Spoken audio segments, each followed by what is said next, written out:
Kannada ನಾಡಿಯ top ಸ್ಟೋರಿಯಲ್ಲಿ ಭಯಾನಕ ರೋಗದ ಬಗ್ಗೆ ನೋಡೋಣ. ಆ ರೋಗಕ್ಕೆ ಇಡೀ ಊರೇ ಬೆಚ್ಚಿ ಬೆದ್ದಿದೆ. ಭಯಾನಕ ಸೋಂಕು ರೋಗಕ್ಕೆ ಒಂದು ಜೀವ ಬಲಿಯಾಗಿದ್ದು ಜನ ಆತಂಕದಲ್ಲಿದ್ದಾರೆ. ಹೀಗಿದ್ರೂ ಆರೋಗ್ಯ ಇಲಾಖೆ ಮಾತ್ರ ಅತ್ತ ಕಡೆ ಮುಖ ಮಾಡಿಲ್ಲ.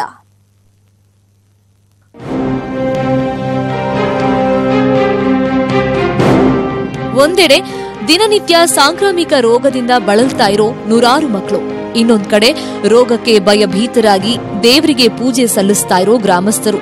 ಇದರ ಮಧ್ಯೆ ಸ್ಥಳಕ್ಕೆ ಬಾರದ ಅಧಿಕಾರಿಗಳ ವಿರುದ್ಧ ಆಕ್ರೋಶಗೊಂಡಿರೋ ಜನರು. ಇವೆಲ್ಲ ದೃಶ್ಯ ಕಂಡು ಬಂದಿದ್ದು ಗದಗ ಜಿಲ್ಲೆ ರೋಣ ತಾಲೂಕಿನ ಕೌಜಗೇರಿ ಗ್ರಾಮದಲ್ಲಿ.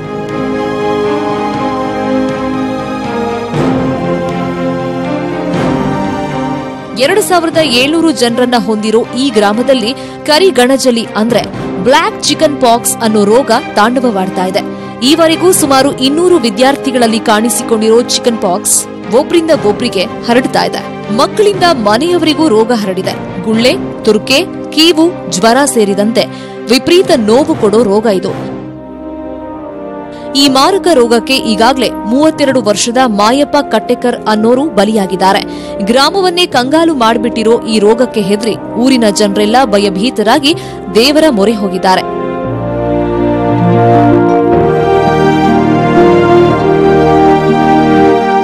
ವಿಪರ್ಯಾಸ ಅಂದ್ರೆ ದಿನ ಕಳೆದಂತೆ ರೋಗ ಹೆಚ್ಚಾಗ್ತಾನೆ ಇದ್ರು ಆರೋಗ್ಯ ಇಲಾಖೆಯವರು ಮಾತ್ರ ಗ್ರಾಮದ ಕಡೆ ತಲೆ ಹಾಕಿಲ್ಲ.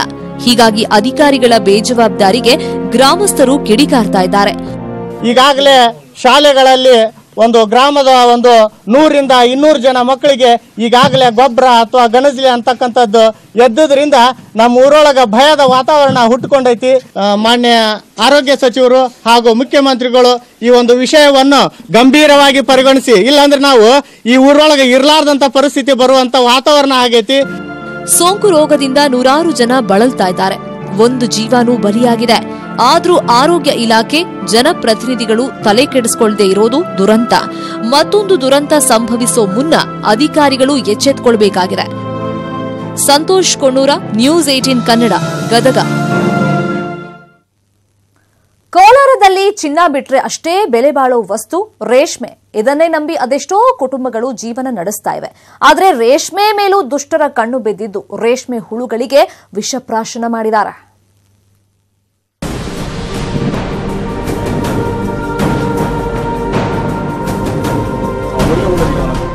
ಮನುಷ್ಯನ ದ್ವೇಷಕ್ಕೆ ಅಮಾಯಕ ಪ್ರಾಣಿಗಳು ಬಲಿಯಾಗ್ತವೆ ಅನ್ನೋದಕ್ಕೆ ಕೋಲಾರದ ಈ ಸ್ಟೋರಿ ಮತ್ತೊಂದು ಉದಾಹರಣೆ. ಕೋಲಾರ ತಾಲೂಕಿನ ಹೊಳಲಿ ಗ್ರಾಮದಲ್ಲಿ ರೇಷ್ಮೆ ಸೊಪ್ಪಿಗೆ ಕೆಮಿಕಲ್ ಸಿಂಪಡಿಸಿ ರೇಷ್ಮೆ ಹುಳುಗಳನ್ನೇ ಕೊಂದಿದ್ದಾರೆ ಕಿಡಿಗೇಡಿಗಳು.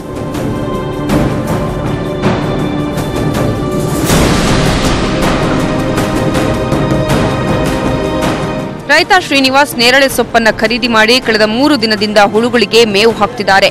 ಆದರೆ ಆ ಸೊಪ್ಪನ್ನ ತಿಂದ ರೇಷ್ಮೆ ಹುಳುಗಳು ಸಾವನ್ನಪ್ಪಿವೆ.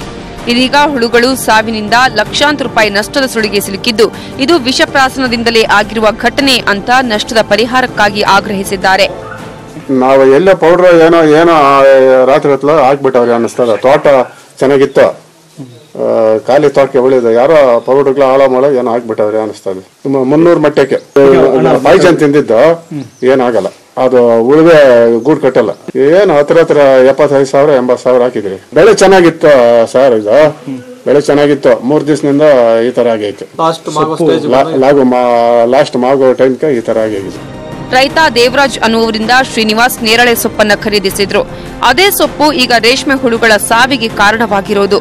ನಮ್ಮ ಪಕ್ಕದ ಜಮೀನು ಮಾಲೀಕ ಗೋವಿಂದಪ್ಪ ಮತ್ತು ಅವರ ಮಕ್ಕಳು ನನ್ನ ಮೇಲಿನ ಅಸೂಯೆಯಿಂದ ಕೆಮಿಕಲ್ ಬಳಸಿ ಬೆಳೆ ನಾಶ ಮಾಡುವ ಕುತಂತ್ರ ನಡೆಸುತ್ತಿದ್ದಾರೆ ಅಂತ ರೈತ ದೇವರಾಜ್ ಆರೋಪಿಸಿದ್ದಾರೆ. ಬೇರೆ ಹಳ್ಳಿವರೆಗೆ ಮಾರಿದ್ವಿ. ಅವ್ರು ಈಗ ಏನ್ ಮಾಡಿದ್ದಾರೆ, ಸೊಪ್ಪು ಕೊಯ್ಕೊಂಡೋಗಿ ಆ ಹುಳುಗಳು ಸೊಪ್ಪು ಹಾಕಿದಾಗ ಆ ಹುಳುಗಳೆಲ್ಲ ಆ ಸೊಪ್ಪು ತಿಂದುಬಿಟ್ಟು ಬಾಯಲ್ಲಿ ನೀರು ಬಿಟ್ಟು ಒದ್ದಾಡಿ ಸಾಯ್ತಾ ಇದ್ದಾವೆ ಸರ್. ಇವಾಗ ನಮಗೂ ಲಾಸು, ಅವ್ರಿಗೂ ಲಾಸು. ಅವ್ರು ಕೊಂಡು ಮೇಸಿರೋದು. ಇವಾಗ ನಮಗೂ ಅವ್ರು ದುಡ್ಡು ಕೊಡಂಗಿಲ್ಲ. ಬೇರೆಯವರು ಬಂದು ತೋಟದಲ್ಲಿ ಸೊಪ್ಪು ತೆಗಿಯಂಗಿಲ್ಲ. ಪಾಯ್ಸನ್ ತೋಟ ಅಂತ ಹೇಳ್ಬಿಟ್ಟು ಬಿಟ್ಬಿಡ್ತಾರೆ. ಗೋವಿಂದಪ್ಪ ಮಕ್ಕಳು ಇಬ್ಬರು ಇದ್ದಾರೆ ಸರ್. ಅವರೇ ಸರ್ ಭೀಮೇಶ್ವರ ಮಂಜುನಾಥ್ ಅಂತ. ನೈಟಲ್ಲಿ ಗೊತ್ತಿಲ್ಲದೆ ಸೊಪ್ಪು ಮೇಲೆ ಸಿಂಪಡಣೆ ಮಾಡ್ಕೊಂಡು ಹೋಗುವಂತ ಕೆಲಸ ಮಾಡ್ತಾ ಇದ್ದಾರೆ. ಅದೇನೇ ಆಗ್ಲಿ, ಮಾನ ಮುಚ್ಚೋ ಬಟ್ಟೆ ಕೊಡು ರೇಷ್ಮೆ ಹುಳಕ್ಕೆ ಹುಲು ಮಾನವ ಕೊಟ್ಟ ದೊಡ್ಡ ಬಳವಳಿ ವಿಷಪ್ರಾಶನ. ರಘುರಾಜ್, ನ್ಯೂಸ್ 18 ಕನ್ನಡ, ಕೋಲಾರ. ಸತ್ತು 14 ವರ್ಷವಾದ್ರೂ ಇನ್ನೂ ಕಾಡ್ತಾ ಇದ್ದಾನೆ ಆ ವ್ಯಕ್ತಿ. ಪ್ರತಿ ವರ್ಷ ಆತನ ಹೆಸರಲ್ಲಿ ವೀರ ದಿನಾಚರಣೆಯನ್ನ ಆಚರಣೆ ಮಾಡ್ತಾ ಇದ್ದಾರೆ. ಹಾಗಾಗಿ ಪೊಲೀಸರು ಹೈ ಅಲರ್ಟ್ ಆಗಿದ್ದಾರೆ. ಅರಣ್ಯದಲ್ಲಿ ಗಸ್ತು ತಿರುಗ್ತಾ ಇದ್ದಾರೆ.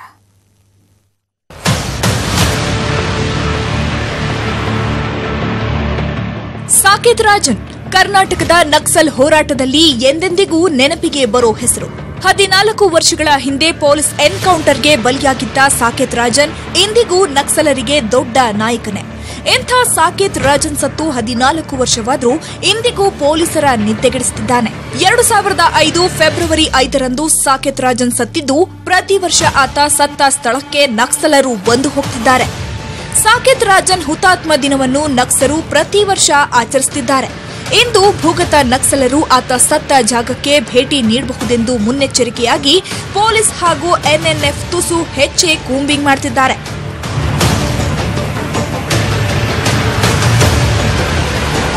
ಚಿಕ್ಕಮಗಳೂರಿನ ಮೆಣಸಿನಹಾಡ್ಯ, ಕುದುರೆಮುಖ, ಎಸ್ಕೆ ಬಾರ್ಡರ್, ಕೆರೆಕಟ್ಟೆ, ಮುಂಡಗಾರು, ತನಿಕೋಡು ಸೇರಿದಂತೆ ಹಲವು ಕಡೆಗಳಲ್ಲಿ ಪೊಲೀಸರು ಹದ್ದಿನ ಕಣ್ಣಿಟ್ಟಿದ್ದಾರೆ. ನಕ್ಸಲ್ ಹೆಸರಲ್ಲಿ ಕರ್ನಾಟಕದ ಪೊಲೀಸರನ್ನ ಬೆಚ್ಚಿ ಬೀಳಿಸಿದ ಸಾಕೇತ್ ಸತ್ತು 14 ವರ್ಷವಾದರೂ ಖಾಕಿಗೆ ನಕ್ಸಲಿಸಂ ಕರಿ ಛಾಯೆಯಾಗೇ ಉಳಿದಿದೆ.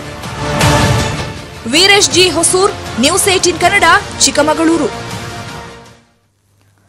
ಪೊಲೀಸ್ ಇನ್ಸ್ಪೆಕ್ಟರ್ ಮೇಲೆ ಹಲ್ಲೆ ಮಾಡಿದ ಆರೋಪದ ಮೇರೆಗೆ ಬಂಧಿತರಾಗಿದ್ದ ಚಾಮರಾಜನಗರ ಜಿಲ್ಲೆಯ ಗುಂಡ್ಲುಪೇಟೆ ವಕೀಲ ರವಿ ಜಾಮೀನಿನ ಮೇಲೆ ಬಿಡುಗಡೆಯಾಗಿದ್ದಾರೆ. ನಾಳೆ ವಕೀಲ ರವಿ ಅವರ ಮದುವೆ ಮೈಸೂರಲ್ಲಿ ನಿಗದಿಯಾಗಿತ್ತು. ಆದರೆ ಪ್ರಕರಣವೊಂದರ ಸಂಬಂಧ ಗುಂಡ್ಲುಪೇಟೆ ಸರ್ಕಲ್ ಇನ್ಸ್ಪೆಕ್ಟರ್ ಬಾಲಕೃಷ್ಣ ಅವರೊಂದಿಗೆ ವಾಗ್ವಾದ ನಡೆಸಿ ಹಲ್ಲೆ ನಡೆಸಿದ್ರು ಅಂತ ಆರೋಪಿಸಿ ನಿನ್ನೆ ರಾತ್ರಿ ಅವರನ್ನು ಬಂಧಿಸಲಾಗಿತ್ತು. ವಕೀಲ ರವಿ ಅವರ ಬಂಧನ ಖಂಡಿಸಿ ಚಾಮರಾಜನಗರದಲ್ಲಿ ವಕೀಲರು ಕೋರ್ಟ್ ಕಲಾಪ ಬಹಿಷ್ಕರಿಸಿ ಪ್ರತಿಭಟನೆ ಮಾಡಿದ್ರು. ಇವತ್ತು ಗುಂಡ್ಲುಪೇಟೆ ಜೆಎಂಎಫ್ಸಿ ನ್ಯಾಯಾಲಯದಲ್ಲಿ ವಕೀಲ ರವಿ ಅವರಿಗೆ ಜಾಮೀನು ದೊರಕಿದ್ದು ಜೈಲಿನಿಂದ ಬಿಡುಗಡೆಯಾಗಿದ್ದಾರೆ.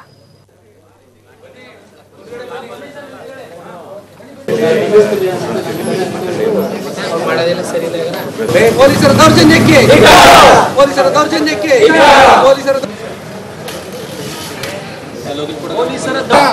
ಪೊಲೀಸ್ ದೌರ್ಜನ್ಯಕ್ಕೆ ಪೊಲೀಸ್ ದೌರ್ಜನ್ಯಕ್ಕೆ ಅಲ್ಲಿಗೆ ಹೋಗ್ಬೇಕು ಅಂದ್ರೆ ಮೂಗು ಮುಚ್ಚಿಕೊಂಡೇ ಹೋಗ್ಬೇಕು. ಮನೆಗೆ ಬಂದ್ರೆ ಸ್ನಾನ ಮಾಡಲೇಬೇಕು. ಇದು ಒಂದೆರಡು ದಿನದ ಸಮಸ್ಯೆ ಅಲ್ಲ. ಬೆಂಗಳೂರು ಹೊರವಲಯದ ಆನೇಕಲ್ನ ನಿತ್ಯದ ಕರ್ಮ.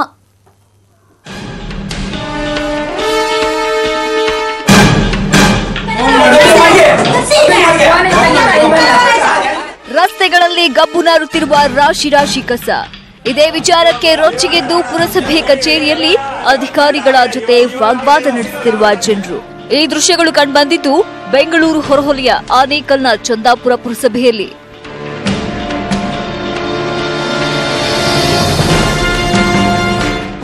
ಕಸ ವಿಲೇವಾರಿಯೇ ಇಲ್ಲಿ ಪೆಡಂಬೂತವಾಗಿ ಜನರನ್ನ ಕಾಡ್ತಾ ಇದೆ. ಎಲ್ಲಿ ನೋಡಿದ್ರೂ ಕಸದ ರಾಶಿ, ಗಬ್ಬುನಾಥ. ಗುತ್ತಿಗೆ ಮುಗಿದು ಹಲವು ತಿಂಗಳು ಕಳೆದ್ರೂ ಟೆಂಡರ್ ಪ್ರಕ್ರಿಯೆ ನಡೆಸದೆ ಟೆಂಡರ್ದಾರರು ಕುಂಟ ನೆಪದಲ್ಲಿ ಕಾಲ ತಳ್ತಾ ಇದ್ದಾರೆ. ದಿನವೂ ಕಸದ ಕಿರಿಕಿರಿ, ದುರ್ನಾಥಕ್ಕೆ ರೋಸಿ ಹೋಗಿರುವ ಪುರಸಭೆ ಸದಸ್ಯರು ಅಧಿಕಾರಿಗಳ ಕಚೇರಿಗೆ ಏಕಾಏಕಿ ಭೇಟಿ ನೀಡಿ ಅಧಿಕಾರಿಗಳ ವಿರುದ್ಧ ವಾಗ್ವಾದ ನಡೆಸಿದ್ದಾರೆ.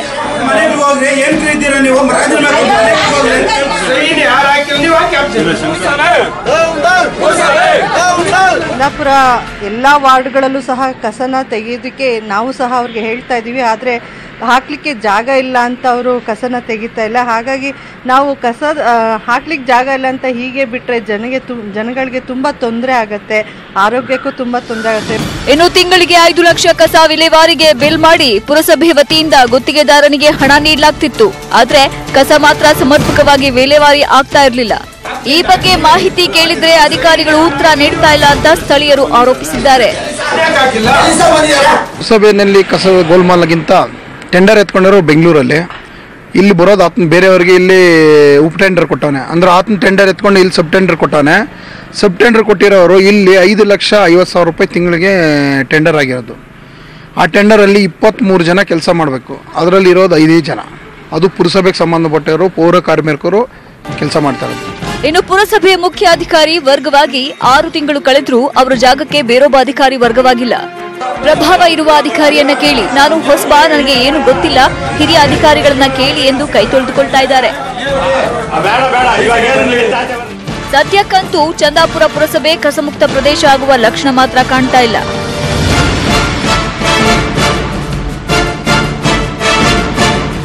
ಅದೂರ್ ಚಂದ್ರು, ನ್ಯೂಸ್ 18 ಕನ್ನಡ, ಆನೇಕಲ್. ಗಡಿ ಕಾಯುವ ಯೋಧರ ಕೈಯಲ್ಲಿ ದಿನದ 24 ಗಂಟೆ ಬಂದೂಕಿರೋದನ್ನ ನೀವು ನೋಡಿರ್ತೀರಿ. ಇನ್ನು ಕೆಲವರು ತಮ್ಮ ರಕ್ಷಣೆಗಾಗಿ ಗನ್ಮ್ಯಾನ್ ನೇಮಕ ಮಾಡಿಕೊಂಡು ಅವರ ಭದ್ರತೆಯಲ್ಲಿ ಓಡಾಡೋದನ್ನು ನೋಡಿದಿರಿ. ಆದರೆ ಇಲ್ಲೊಬ್ಬ ಇಳಿ ವಯಸ್ಸಿನ ಅಜ್ಜ ದಿನಪೂರ್ತಿ ಗನ್ ಹಿಡಿದು ಅಡ್ಡಾಡೋ ಮೂಲಕ ಜನರಿಗೆ ಅಚ್ಚರಿ ಮೂಡಿಸಿದ್ದಾನೆ.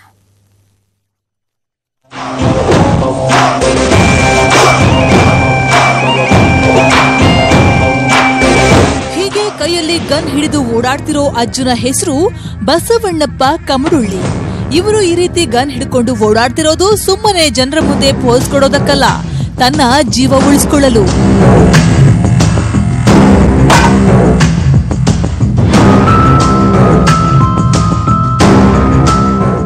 ಈ ಅಜ್ಜ ಹಾವೇರಿ ಜಿಲ್ಲೆ ಹಾನಗಲ್ ತಾಲೂಕಿನ ಬೆಳಗಾಲಪೇಟೆ ಗ್ರಾಮದವರು. ಇವರ ಹೆಸರಲ್ಲಿ 100 ಎಕರೆ ಜಮೀನಿದೆ. ಇವರಿಗೆ 2 ಹೆಣ್ಣು ಮಕ್ಕಳಿದ್ದು ಅವರ ಆಸರೆಯಲ್ಲಿದ್ದಾರೆ. ಕೆಲ ವರ್ಷಗಳ ಹಿಂದೆ ಇದ್ದ ಒಬ್ಬ ಮಗ ಸಾವನ್ನಪ್ಪಿದ್ದಾನೆ. ಈಗ ಬಸವಣ್ಣಪ್ಪ ಒಬ್ಬ ಗಂಡು ಮಗುವನ್ನು ದತ್ತು ಪಡೆದು ಸಾಕಿದ್ದಾರೆ. ಆದ್ರೆ ಅವನೇ ಈಗ ಈ ತಾತಪ್ಪನ ಪ್ರಾಣಕ್ಕೆ ಗೊತ್ತು ತರ್ತಾ ಇದ್ದಾನೆ.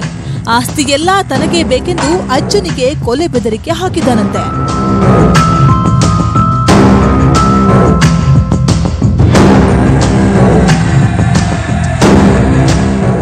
ಈ ಬಗ್ಗೆ ಪೊಲೀಸರಿಗೆ ಜಿಲ್ಲಾಡಳಿತಕ್ಕೆ ಲಿಖಿತ ದೂರು ಸಲ್ಲಿಸಿದ್ರೂ ಯಾವುದೇ ಪ್ರಯೋಜನವಾಗಿಲ್ಲ. ಜೀವ ರಕ್ಷಣೆಗೆ ಬಂದೂಕು ಪಡೆಯಲು ಅನುಮತಿ ನೀಡಿರೋದು ಬಿಟ್ರೆ ಯಾರಿಂದಲೂ ತನಗೆ ನ್ಯಾಯ ಸಿಗ್ತಿಲ್ಲ ಅಂತಾರೆ ಈ ಅಜ್ಜ.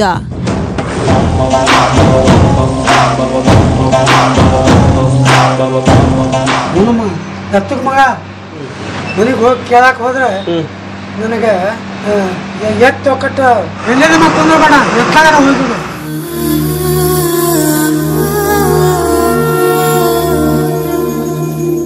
ಸುಮಾರು ವರ್ಷಗಳಿಂದಲೂ ಬಸವಣ್ಣಪ್ಪ ಯಾವಾಗ ಏನಾಗುತ್ತೋ ಅನ್ನೋ ಭಯದಿಂದ ಬಂದೂಕು ಹಿಡ್ಕೊಂಡು ಓಡಾಡ್ತಿದ್ದು ಪೊಲೀಸ್ ಇಲಾಖೆ, ತಾಲೂಕು, ಜಿಲ್ಲಾಡಳಿತದ ಕಚೇರಿಗೆ ನ್ಯಾಯಕ್ಕಾಗಿ ಅಲೆದಾಡ್ತಿದ್ದಾರೆ.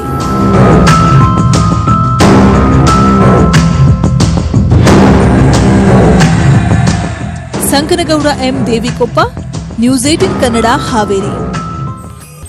ಆ ಗ್ರಾಮದ ಜನ ಕರೆಂಟೇ ಕಂಡಿಲ್ಲ, ಸರಿಯಾದ ರಸ್ತೆ ಇಲ್ಲ, ಮಕ್ಕಳ ವಿದ್ಯಾಭ್ಯಾಸಕ್ಕೆ ಶಾಲೆನೂ ಇಲ್ಲ. ಇದು ಮಹಾನ್ ಘಟಾನುಘಟಿಗಳ ಸ್ವಕ್ಷೇತ್ರ. ಅಭಿವೃದ್ಧಿಯನ್ನೇ ಕಾಣದ ಕುಗ್ರಾಮದ ಜನರ ವ್ಯಥೆ ಇದು.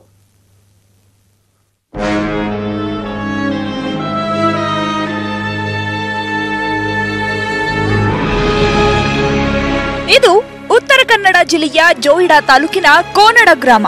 ಇಲ್ಲಿ ಸುಮಾರು 20ಕ್ಕೂ ಹೆಚ್ಚು ಕುಟುಂಬಗಳು ವಾಸವಾಗಿವೆ. ಆದ್ರೆ ಈ ಗ್ರಾಮಕ್ಕೆ ರಸ್ತೆ ಅನ್ನೋದು ಮರೀಚಿಕೆ. ಇನ್ನು ಕರೆಂಟ್, ಚರಂಡಿ ವ್ಯವಸ್ಥೆ ಸೇರಿದಂತೆ ಯಾವುದೇ ಮೂಲಭೂತ ಸೌಕರ್ಯಗಳಿಲ್ಲ. ಇಷ್ಟಕ್ಕೂ ಈ ಪ್ರದೇಶ ಕಂದಾಯ ಹಾಗೂ ಜಿಲ್ಲಾ ಉಸ್ತುವಾರಿ ಸಚಿವ ಆರ್.ವಿ. ದೇಶಪಾಂಡೆಯವರ ಸ್ವಕ್ಷೇತ್ರ. ಅಷ್ಟೇ ಅಲ್ಲ, ಕೇಂದ್ರ ಸಚಿವ ಅನಂತಕುಮಾರ್ ಹೆಗಡೆಗೂ ಸ್ವಕ್ಷೇತ್ರವೇ.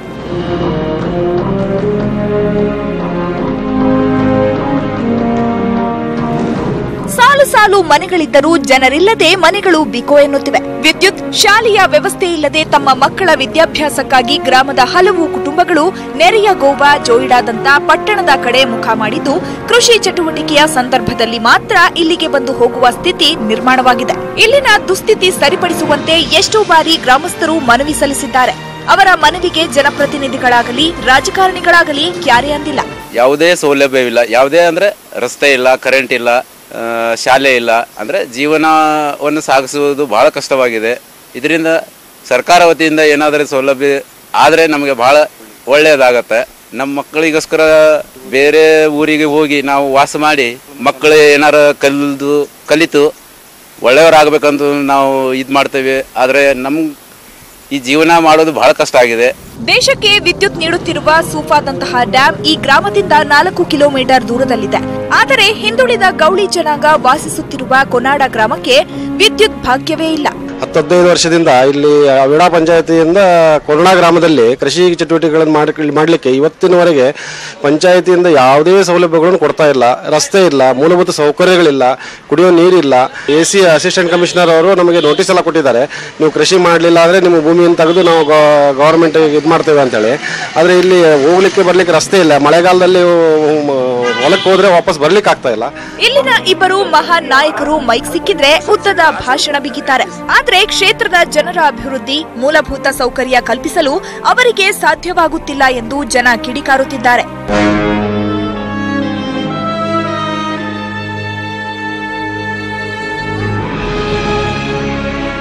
ಮಂಜುನಾಥ್ ಗಾಣಿಗ, ನ್ಯೂಸ್ 18 ಕನ್ನಡ, ಕಾರವಾರ. ದಾವಣಗೆರೆ ಮಹಾನಗರ ಪಾಲಿಕೆ ಇವತ್ತು ರಣಾಂಗಣವಾಗಿತ್ತು. ಬಜೆಟ್ ಮಂಡನೆ ಸಭೆ ನಡೆಯುವ ವೇಳೆ ಬಿಜೆಪಿ ಕಾಂಗ್ರೆಸ್ ಸದಸ್ಯರ ನಡುವೆ ಮಾತಿಗೆ ಮಾತು ಬೆಳೆದು ಕೈ ಮಿಲಾಯಿಸುವ ಹಂತಕ್ಕೆ ಜಗಳ ಮಾಡಿಕೊಂಡಿದ್ದಾರೆ. ಬಿಜೆಪಿ ಸದಸ್ಯ ಕುಮಾರ್ ಹಾಗೂ ಕಾಂಗ್ರೆಸ್ ಸದಸ್ಯ ಹಾಲೇಶ್ ನಡುವೆ ಜಗಳ ಜೋರಾಗಿ 1 ಗಂಟೆ ಕಾಲ ಸಭೆಯಲ್ಲಿ ಚರ್ಚೆಗಿಂತ ಗದ್ದಲ ಕೋಲಾಹಲವೇ ಜಾಸ್ತಿಯಾಗಿತ್ತು.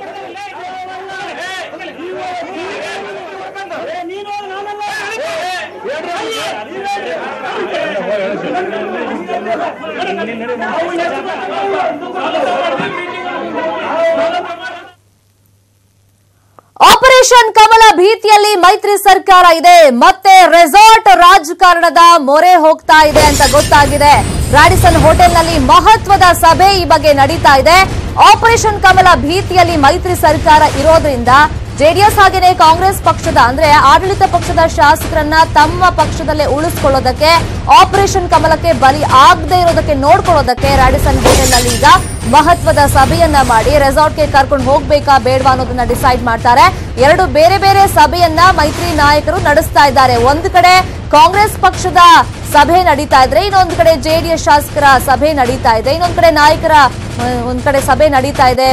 ಬಾಗ್ಲು ಮುಚ್ಚಿದ್ದಾರೆ ಅಂತ ಕೂಡ ಮಾಹಿತಿ ಸಿಕ್ಕಿದೆ. ಬಟ್ ಇವಾಗ ಅವ್ರನ್ನೆಲ್ಲ ರೆಸಾರ್ಟಿಗೆ ಕರ್ಕೊಂಡು ಹೋಗ್ಬೇಕಾ ಬೇಡ ಅನ್ನೋದ್ರ ಬಗ್ಗೆ ಈಗ ಚರ್ಚೆ ಮಾಡ್ತಾ ಇದ್ದಾರೆ. ಇನ್ನು ಕುಮಾರಸ್ವಾಮಿ ಅವರು, ಸಿದ್ದರಾಮಯ್ಯ, ಪರಮೇಶ್ವರ್ ಅವರು, ಕೆಸಿ ವೇಣುಗೋಪಾಲ್ ಹಾಗೇನೆ ದಿನೇಶ್ ಗುಂಡೂರಾವ್ ಎಲ್ಲಾ ನಾಯಕರು ಕೂಡ ಈ ಮಹತ್ವದ ಸಭೆಯಲ್ಲಿ ಪಾಲ್ಗೊಂಡಿದ್ದಾರೆ ಅಂತ ಗೊತ್ತಾಗಿದೆ. ಮತ್ತೊಮ್ಮೆ ರೆಸಾರ್ಟ್ ರಾಜಕಾರಣ ನಡೆಯುತ್ತಾ ಅನ್ನೋದು ಈಗಿರುವಂತಹ ಕುತೂಹಲ. ಯಾಕಂದ್ರೆ ಅತೃಪ್ತರು ಯಾರು ಕೂಡ ಬಜೆಟ್ ಅಧಿವೇಶನಕ್ಕೆ ಹಾಜರಾಗಿಲ್ಲ. ನಾಳೆ ಬರ್ತಾರಾ ಇಲ್ವಾ ಗೊತ್ತಿಲ್ಲ. ಕಾಂಗ್ರೆಸ್ ನಾಯಕರಲ್ಲೇ ಆ ಕಾನ್ಫಿಡೆನ್ಸ್ ಇಲ್ಲ ನಾಳೆ ಬರ್ತಾರಾ ಇಲ್ವಾ ಅಂತ. ಬಟ್ ಯಾರು ಕೂಡ ಕಾಂಟ್ಯಾಕ್ಟ್ ಸಿಗದೆ ಇರೋದ್ರಿಂದ ಬಹುಶಃ ಇಲ್ಲಿರುವಂತಹ ಶಾಸಕರನ್ನು ಕೂಡ ಸೆಳೆಯೋ ಪ್ರಯತ್ನವನ್ನ ಅತೃಪ್ತರು ಮಾಡ್ತಿದ್ದಾರೆ ಅಂತ ಹೇಳಲಾಗ್ತಿದೆ. ಹಾಗಾಗಿ ಅತೃಪ್ತ ಶಾಸಕರಿಗೆ ತಿರುಗೇಟನ್ನ ನೀಡೋ ಮುಖಾಂತರವಾಗಿ ತಮ್ಮ ಶಾಸಕರನ್ನ ಉಳಿಸಿಕೊಳ್ಳೋದಕ್ಕೆ ಬಿಜೆಪಿ ರಣತಂತ್ರಕ್ಕೆ ಪ್ರತಿತಂತ್ರವನ್ನ ಇದೀಗ ಹೂಡೋದಕ್ಕೆ ಮೈತ್ರಿ ನಾಯಕರು ಹೊಸ ಪ್ಲಾನ್ ಅನ್ನ ಮಾಡಿಕೊಳ್ತಿದ್ದಾರೆ. ಈಗ ಮಹತ್ವದ ಸಭೆ ನಡೀತಾ ಇದೆ. ಘಟಾನುಘಟಿ ನಾಯಕರು ಈ ಸಭೆಯಲ್ಲಿ ಪಾಲ್ಗೊಂಡಿದ್ದಾರೆ. ಒಂದು ಕಡೆ ಅತೃಪ್ತ ಶಾಸಕರಿಗೂ ತಿರುಗೇಟನ್ನ ಕೊಡಬೇಕು, ಇನ್ನೊಂದು ಕಡೆ ಬಿಜೆಪಿ ಮಾಡ್ತಾ ಇರುವಂತ ಆಪರೇಷನ್ ಕಮಲ ರಣತಂತ್ರಕ್ಕೂ ಕೂಡ ತಿರುಗೇಟನ್ನ ಕೊಡೋದಕ್ಕೆ ಹೊಸ ಅಸ್ತ್ರವನ್ನ ಇದೀಗ ದೋಸ್ತಿ ನಾಯಕರು ಮಾಡಿಕೊಳ್ತಾ ಇದ್ದಾರೆ. ಈಗಾಗಲೇ ಮಹತ್ವದ ಸಭೆಯನ್ನ ಮಾಡ್ತಾ ಇದ್ದಾರೆ ಕುಮಾರಸ್ವಾಮಿ ಅವರು, ಸಿದ್ದರಾಮಯ್ಯ ಅವರು, ಹಾಗೇನೆ ಪರಮೇಶ್ವರ್, ಕೆಸಿ ವೇಣುಗೋಪಾಲ್ ಹಾಗೇನೆ ದಿನೇಶ್ ಗುಂಡೂರಾವ್ ಎಲ್ಲರೂ ಕೂಡ ಸಭೆಯಲ್ಲಿ ಪಾಲ್ಗೊಂಡಿದ್ದಾರೆ. ಮಹತ್ವದ ಚರ್ಚೆಯನ್ನ ಮಾಡ್ತಾ ಇದ್ದಾರೆ.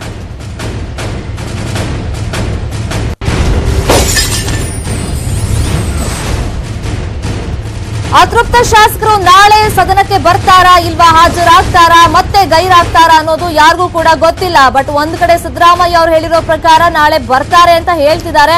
ಅವರು ಕೂಡ ಕಾನ್ಫಿಡೆನ್ಸ್ ಇದ್ದಂಗೆ ಕಾಣ್ತಾ ಇಲ್ಲ. ಬಟ್ ಇವಾಗ ಬಿಜೆಪಿ ಮಾಡ್ತಿರುವ ತಂತ್ರಕ್ಕೆ ಪ್ರತಿತಂತ್ರವನ್ನ ಹೂಡಬೇಕು. ಇನ್ನೊಂದ್ ಕಡೆ ಅತೃಪ್ತ ಶಾಸಕರು ಯಾರೆಲ್ಲ ಇವತ್ತು ಗೈರಾಗಿದ್ರು, ಮುಂಬೈ ಹೋಟೆಲ್ ಅಲ್ಲೇ ಕುತ್ಕೊಂಡು ಪ್ಲಾನ್ ಮಾಡ್ತಿದ್ದಾರೆ ಅಂತ ಹೇಳಲಾಗ್ತಿದೆ, ಅವ್ರಿಗೂ ಕೂಡ ಒಂದು ತಿರುಗೇಟನ್ನ ಕೊಡೋದಕ್ಕೆ ಈಗ ನಾಯಕರು ಮಹತ್ವದ ಚರ್ಚೆಯನ್ನ ಮಾಡ್ತಿರೋದು. ಈ ಬಗ್ಗೆ ಮತ್ತಷ್ಟು ಇನ್ಫಾರ್ಮೇಶನ್ ಕೊಡ್ತಾರೆ ಫೋನ್ ಸಂಪರ್ಕದಲ್ಲಿ ಜಾಯ್ನ್ ಆಗಿರುವಂತ ನಮ್ಮ ರಿಪೋರ್ಟರ್ ಚಿದಾನಂದ್ ಪಟೇಲ್. ಚಿದಾನಂದ್ ಪಟೇಲ್, ಮಹತ್ವದ ಸಭೆ ಏನೋ ನಡೀತಾ ಇದೆ, ಮತ್ತೊಮ್ಮೆ ಹಾಗಾದ್ರೆ ರಾಜ್ಯದಲ್ಲಿ ರೆಸಾರ್ಟ್ ರಾಜಕಾರಣ ನಡೆಯುತ್ತಾ? ಎಷ್ಟು ಪರ್ಸೆಂಟೇಜ್ ಕಂಡು ಬರ್ತಾ ಇದೆ ಈ ಬಹುತೇಕ ಸಾಧ್ಯತೆಗಳು? ಮಾತ್ರ ಬೆಳವಣಿಗೆ ಹಿನ್ನೆಲೆ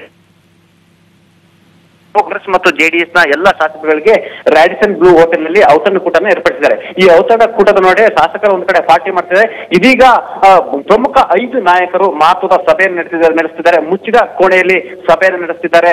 ಸಭೆಯಲ್ಲಿ ಮುಖ್ಯಮಂತ್ರಿ ಎಚ್.ಡಿ. ಕುಮಾರಸ್ವಾಮಿ, ರಾಜ್ಯ ಕಾಂಗ್ರೆಸ್ ಉಸ್ತುವಾರಿ ಕೆಸಿ ವೇಣುಗೋಪಾಲ್, ಸಮನ್ವಯ ಸಮಿತಿ ಅಧ್ಯಕ್ಷ ಸಿದ್ದರಾಮಯ್ಯ, ಪ್ರದೇಶ ಕಾಂಗ್ರೆಸ್ ಸಮಿತಿ ಅಧ್ಯಕ್ಷ ದಿನೇಶ್ ಗುಂಡೂರಾವ್ ಹಾಗೂ ಡಿಸಿಎಂ ಡಾಕ್ಟರ್ ಜಿ ಪರಮೇಶ್ವರ್ ಈ ಸಭೆಯಲ್ಲಿ ಪಾಲ್ಗೊಂಡಿರುವಂತದ್ದು. ಈ ಸಭೆ ಇವತ್ತಿನ ಮಟ್ಟಿಗೆ ಮಹತ್ವದ ಸಭೆ ಅಂತ ಹೇಳಲಾಗ್ತದೆ. ಯಾಕಂತಂದ್ರೆ ಬಿಜೆಪಿ ಕೊನೆಯ ಅಟೆಂಪ್ಟ್ ಅನ್ನ ಮಾಡ್ತಿದೆ. ಆಪರೇಷನ್ ಕಮಲವನ್ನ ಸೀರಿಯಸ್ ಆಗಿ ತೆಗೆದುಕೊಂಡಿರುವಂತದ್ದು. ಇವತ್ತು ಇವತ್ತು ಕಾಂಗ್ರೆಸ್ನ 7ಕ್ಕೂ ಹೆಚ್ಚು ಶಾಸಕರು ಗೈರಾಗಿರುವಂತದ್ದು ಮತ್ತು ಜೆಡಿಎಸ್ ನ ಶಾಸಕರು ಕೂಡ ಗೈರಾಗಿರುವಂತದ್ದು. ಹಾಗಾಗಿ ತಲೆಬಿಸಿ ಮಾಡಿಕೊಂಡಿರ್ತಕ್ಕಂಥ ಕಾಂಗ್ರೆಸ್ ನಾಯಕರು ಇದೀಗ ಈ ಒಂದು ಮಹತ್ವದ ಸಭೆಯನ್ನು ನಡೆಸಿದ್ದಾರೆ. ಆಪರೇಷನ್ ಕಮಲವನ್ನ ವಿಫಲ ಮಾಡಬೇಕು, ಜೊತೆಗೆ ಬಜೆಟ್ ಅಧಿವೇಶನವನ್ನು ಸಕ್ಸಸ್ ಮಾಡಬೇಕು, ಆ ಮುಖಾಂತರ ಬಿಜೆಪಿ ಹೋರಾಟಕ್ಕೆ ಟಿಕೆಟ್ ಕೊಡಬೇಕು. ಪ್ರಮುಖವಾಗಿ ಈಗಾಗಲೇ ಏನು 4 ಅತೃಪ್ತರಿದ್ದಾರೆ ಇದ್ದುಕೊಂಡೇ ಕಾಂಗ್ರೆಸ್ ಮತ್ತು ಜೆಡಿಎಸ್ ಶಾಸಕರನ್ನ ಸೆಳೆಯುವ ಪ್ರಯತ್ನವನ್ನು ಮಾಡ್ತಿರುವಂತದ್ದು. ಬಜೆಟ್ ಮಂಡನೆ ದಿನವೇ ರಾಜೀನಾಮೆ ಕೊಡ್ತಾರೆಂಬ ಸುದ್ದಿ ಹಬ್ಬಿರುವ ಹಿನ್ನೆಲೆಯಲ್ಲಿ ಇದೀಗ ಅವರ ರಾಜೀನಾಮೆ ಕೊಡುವ ಮೊದಲೇ ಅವರಿಗೆ ಬೇರೆ ರೀತಿಯ ಒಂದು ಮಾರ್ಗೋಪಾಯವನ್ನು ಕಂಡುಹಿಡಿಯುವಂಥದ್ದು ಮತ್ತು ಅವರ ವಿರುದ್ಧ ಕ್ರಮ ಕೈಗೊಳ್ಳುವ ಬಗ್ಗೆ ಈ ಸಭೆ ನಡೆಸಿದೆ. ಪ್ರಮುಖವಾಗಿ ಶರ್ಮಿತಾ ಶೆಟ್ಟಿ ಈ ಸಭೆಯಲ್ಲಿ ಮತ್ತೆ ರೆಸಾರ್ಟ್ ಪಾಲಿಟಿಕ್ಸ್ ಬಗ್ಗೆ ಗಂಭೀರ ಚಿಂತನೆ ನಡೆಸಿರುವಂತದ್ದು. ಯಾಕಂತ ಹೇಳಿದ್ರೆ ಬಜೆಟ್ ಅಧಿವೇಶನ ಮುಗಿಯುವವರು ಕೂಡ ಎಲ್ಲ ಶಾಸಕರನ್ನ ಅಂದ್ರೆ ಕಾಂಗ್ರೆಸ್ ಮತ್ತು ಜೆಡಿಎಸ್ ಶಾಸಕರನ್ನ ಹಿಡಿದಿಟ್ಟುಕೊಳ್ಳುವ ಪ್ಲಾನ್ ನಡೆಸಿದೆ. ಒಂದು ವೇಳೆ ಮತ್ತೆ ಆಪರೇಷನ್ ಕಮಲ್ ಈಗಾಗಲೇ ಸೀರಿಯಸ್ ಆಗಿದ್ರಿಂದ ಶಾಸಕರನ್ನ ಬಿಜೆಪಿ ಟೆಕ್ಕೆಗೆ ಹೋಗುವುದನ್ನು ತಪ್ಪಿಸುವ ಈ ಪ್ರಯತ್ನವಾಗಿ ಮತ್ತೆ ರೆಸಾರ್ಟ್ ಪಾಲಿಟಿಕ್ಸ್ ಸಂಬಂಧಪಟ್ಟಾಗ ಈಗ ಚಿಂತನೆ ನಡೆಸಿರುವಂತದ್ದು.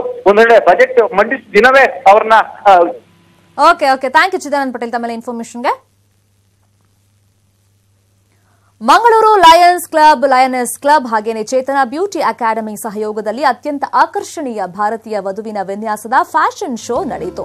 ದೇಶದ ವಿವಿಧ ರಾಜ್ಯಗಳ ಜಾತಿ ಧರ್ಮದ ವಧುವಿನ ವಸ್ತ್ರ ಹಾಗೂ ವರ್ಣಾಲಂಕಾರದ ಪೋಷಾಕುಗಳನ್ನು ಧರಿಸಿದ ಲಲ್ನಿಯರು ರ್ಯಾಂಪ್ನಲ್ಲಿ ಹೆಜ್ಜೆ ಹಾಕಿದ್ರು.